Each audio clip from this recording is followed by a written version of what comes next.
হিসাবে তিনি সেদিন রাতে যেই ভূমিকা পালন করেছেন, যেভাবে স্বপ্ন চত্বরে 13ই মে আল্লামা জুনায়েদ আবু নগরী রহমতুল্লাহি আলাইহি জালিমের বুলেটের সামনে মুক্তি দিয়ে দাঁড়িয়েছিলেন, সেই দিনই বাংলাদেশের ভাগ্য আগামী 100 বছরের জন্য দেশ, মিল্লাত এবং জাতির স্বাধীনতা সুরক্ষিত হয়েছে। কথা দুর্বলবা বলবো না। আল্লামা জুনায়েদ আবু নগরী রহমতুল্লাহি আলাইহির সাথে আরেকটা স্মৃতির কথা আমার খুব চোখে ভাসে। আমি নিজে সেই স্মৃতির সাক্ষী, ইতিহাসের একজন সাক্ষী হিসেবে নিজেকে গৌরবান্বিত বোধ হয়। আপনারা জানেন যে এক সময় আমাদের এই কায়েদ মিল্লাতের পাসপোর্ট জব্দ করে রাখা হয়েছিল সরকারিভাবে। জানেন এই কথা?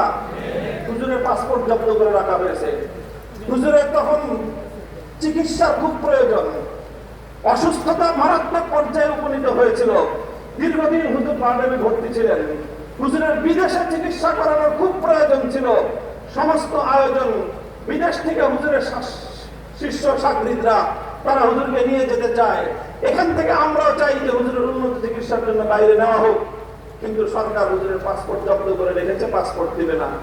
হুজুর দিনের পর দিন বার্ডেম হাসপাতালে ধুকে ধুকে চিকিৎসা দিন। হুজুর মাথা নত করেন না। হুজুর গিয়ে অন্তত তাদের কারো কাছে গিয়ে নিজে গিয়ে বলবেন যে আমার পাসপোর্টটা দেন।